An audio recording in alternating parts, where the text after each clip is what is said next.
Is how to add purse feet to a bag that doesn't have a bottom panel. So if you're working on a bag that does have a bottom panel, like this Kennedy bag, there's the bottom panel. Installing the purse feet and figuring out where they go is really easy because you just have this rectangular bottom and you're just installing the purse feet off of each corner. But what to do if you're working on a bag that has a side panel that wraps around the bag, how to decide where those purse feet will go. So I'm going to jump back over to the side camera and show you just how to do that. So for this demonstration, I'm using the Park Sling backpack. Not that you necessarily will want to have purse feet in the Park Sling, but it is a curved side panel, so I thought it would be a good demonstration. I cut out my main panel pieces and my side panel piece from foam interfacing just so you can get an idea and so that I could draw on it. And Danny's, I think he's going to try to zoom out a little bit maybe, just so, because this is a fairly large piece. Okay, so here's my main panel, and the key to figuring out where the purse feet will go is waiting until the steps in the pattern where you will be assembling the side panel, just so you can figure out and orient yourself with how you will be attaching it to the main panel, because that's really important. You'll need to either visualize or actually physically pin your side panel to your main panel, and then you can figure out where the purse feet will go. So because you'll be working on this bag, you'll already have attached your fabric to the foam. Again, I'm just using the foam interfacing so I can mark and draw on it. So I've marked the center of my main panel piece, and I also marked it on my side panel piece, the center, because the center is really important for pinning. So I'm going to start pinning that side panel to my main panel, and then we'll figure out where we want the purse feet to go. So you don't necessarily need to pin it all the way to the top. Just pin it enough so that you can get an accurate representation of where the bottom of the bag is in regards to your side panel piece right here.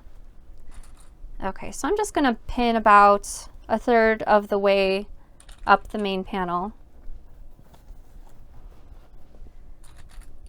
Okay, so there you'll need to figure out, and I've got my quilting ruler right here, where you want the purse feet to go. I feel like the bottom panel is approximately over here. That is what I see as being the bottom of the bag. So that means I want to have 2 purse feet over here at the top of the side panel and 2 purse feet at the bottom.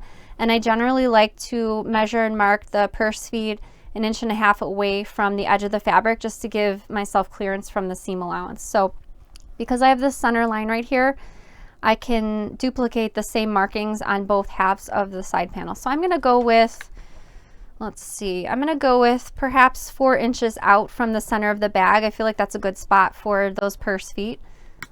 So I'm going to take my ruler, I'm going to measure 4 inches out from my center and then measure 1.5 inches down. So that gives me a purse placement right there. I'm going to do the same thing on the other side of the side panel, and I'm going to duplicate that on the left hand side of the bag as well.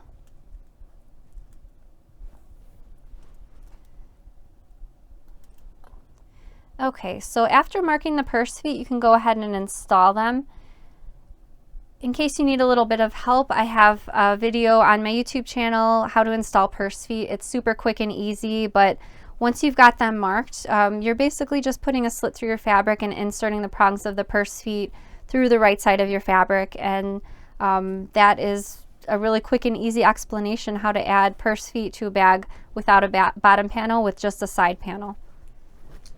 Okay, so I hope that was helpful. Michelle Graham over in the Facebook group let me know that this was a question that was coming up a lot for people needing to know how to figure out the purse foot placement, and hopefully that was helpful. So I have a question for you. Let me know. Do you usually add purse feet to your bag?